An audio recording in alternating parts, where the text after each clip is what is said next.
Olá, seja bem-vindo ao canal Falando sobre Ética, eu sou o comandante Ricardo.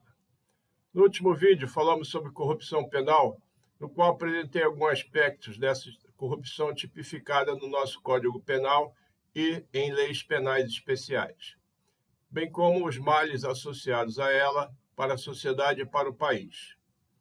Hoje, vamos fazer um vídeo sobre algumas reflexões sobre a corrupção, interrompendo a sequência do livro, como eu faço de vez em quando, para tratar de algum assunto relevante ligado ao tema ora tratado.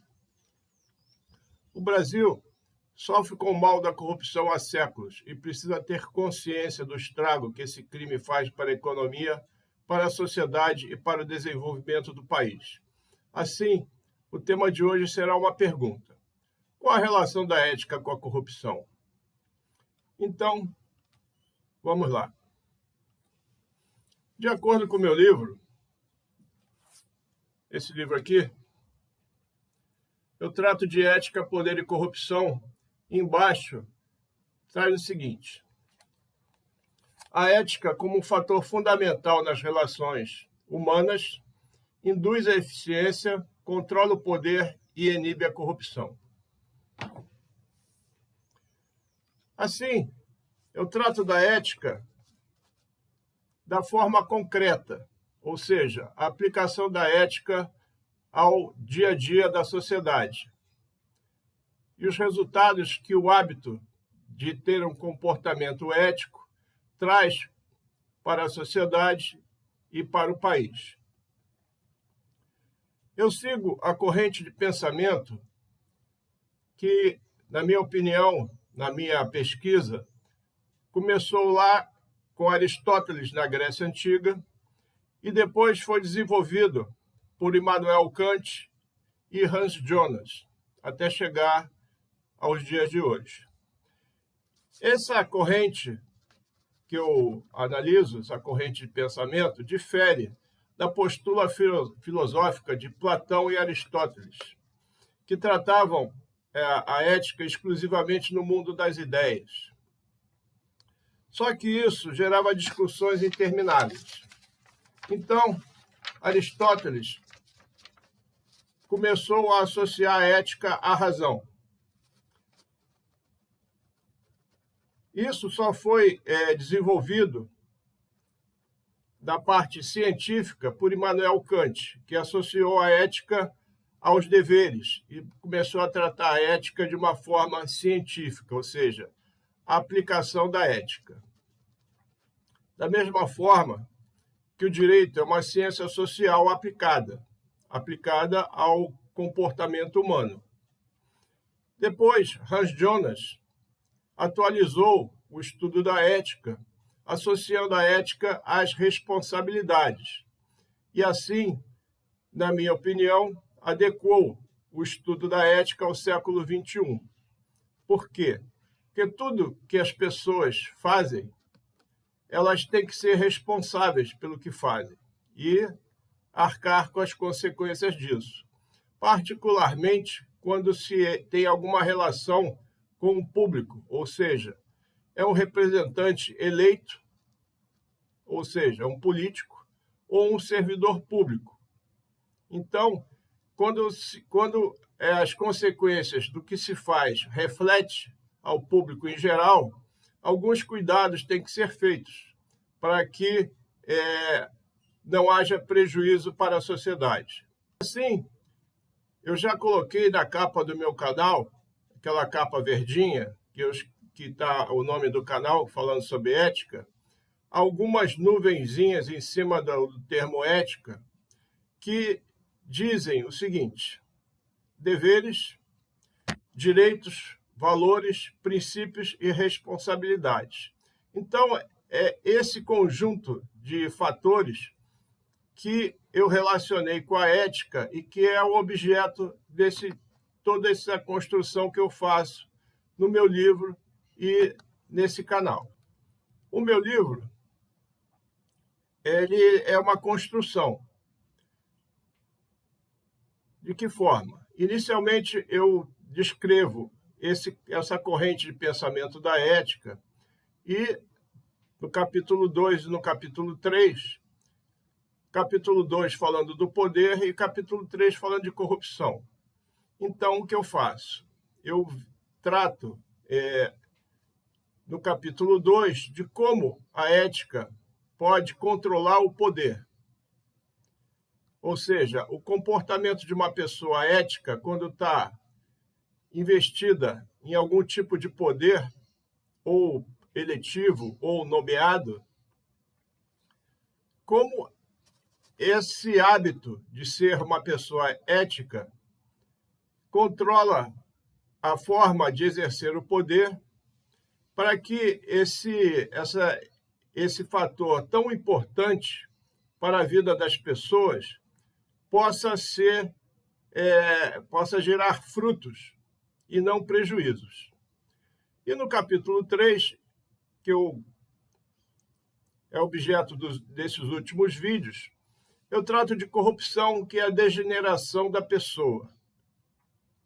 Ou seja, a pessoa se desvirtua e opta por um comportamento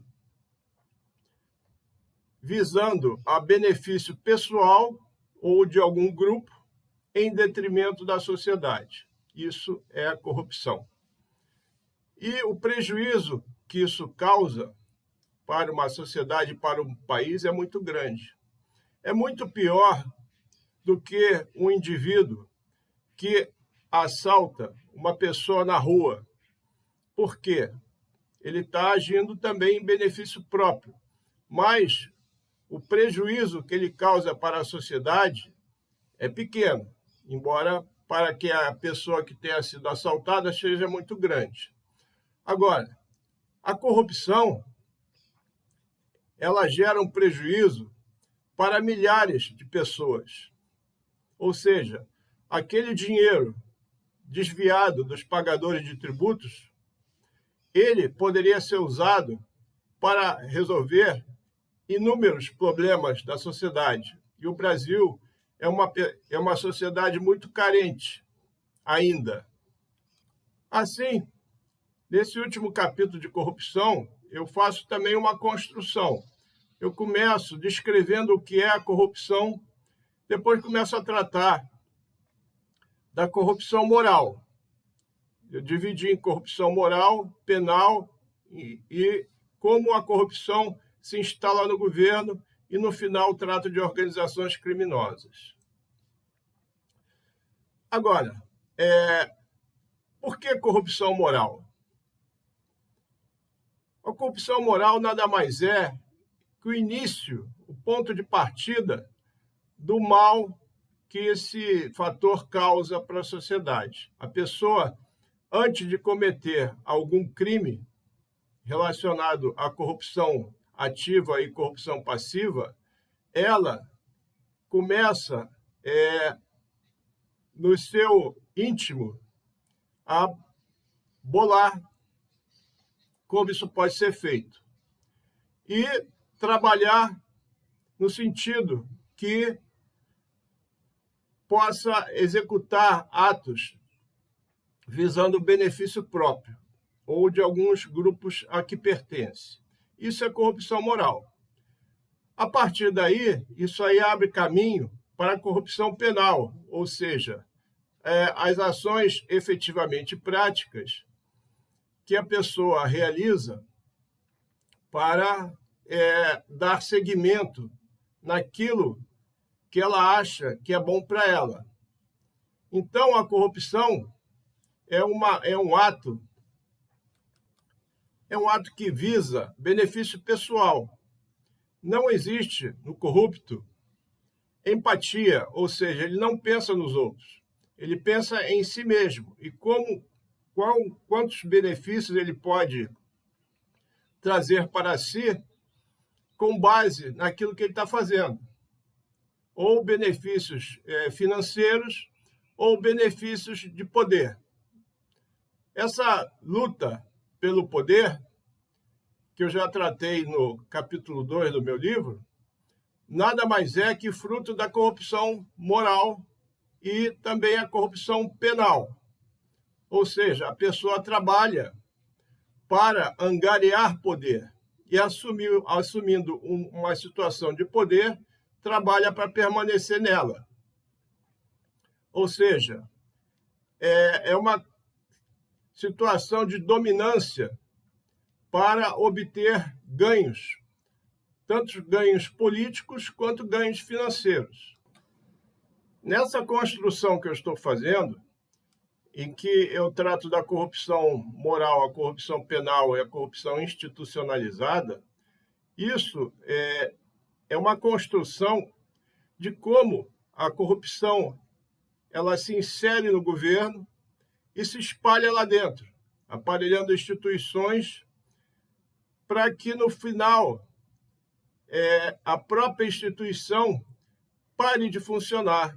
Ou seja, aqueles princípios constitucionais que estão na nossa Constituição, as nossas instituições param de atender o que está escrito ali.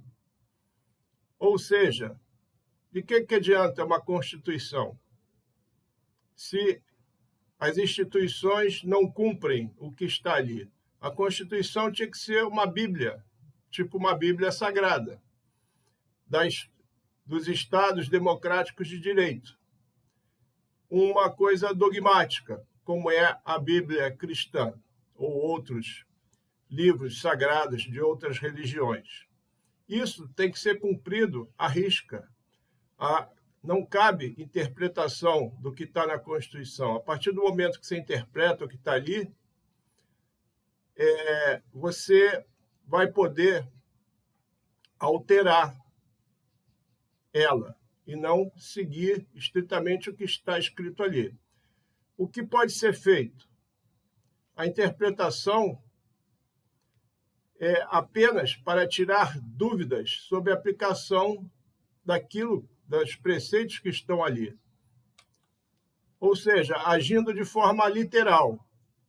Algum trecho que haja dúvidas sobre a sua aplicação, aquilo ali pode ser dirimido, mas não alterado e nem criativamente aumentado ou diminuído. Então, nós estamos chegando, já estamos no vídeo número 29, caminhando para o fim do meu livro, e o final do livro trata de organizações criminosas. E eu vou terminar falando sobre o remédio que eu considero eficaz para o combate às organizações criminosas, que foi tema do meu trabalho de fim de curso no curso de Direito, que é a delação premiada, que é um instrumento, ou seja, uma ferramenta que copiamos dos Estados Unidos, que há muito tempo lá se faz isso.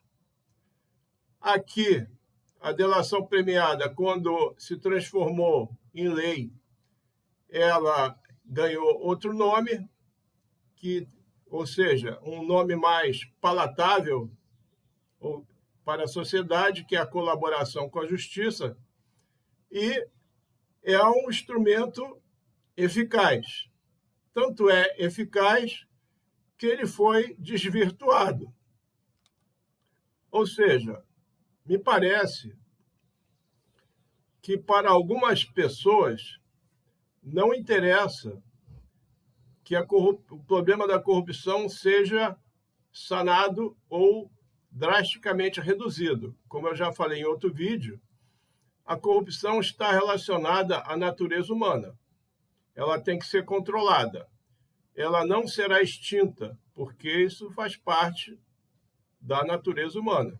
Mas pode ser mantida num nível extremamente baixo. Como eu já falei em outro vídeo, não existe país no mundo 100% não corrupto. Eu diria que o país, na minha pesquisa, o menos corrupto do mundo é a Dinamarca. E lá, o nível de corrupção, pela pesquisa que eu vi, é 10%. Então, não há como um país ser 100% não corrupto. Isso é impossível, porque nós somos seres humanos e não somos pessoas iguais umas às outras. Depois que terminar esse livro, eu vou começar a tratar de outro tema, que foi objeto da minha última pós-graduação, que é governança em gestão pública. Eu começo a tratar de como a ética ela influi na governança, tornando ela eficiente e eficaz. Bem, por hora era isso que eu queria transmitir para você, que me prestigia com a sua atenção nessa manhã de domingo. Deixo aqui meu muito obrigado. Se gostou do conteúdo, deixe o seu gostei e, se desejar, comente, compartilhe esse vídeo e inscreva-se nesse canal. Até o próximo domingo, com o tema Como a corrupção se instala nos governos. Este é o canal Falando sobre Ética e eu sou o comandante Ricardo. Aguardo você. Até lá.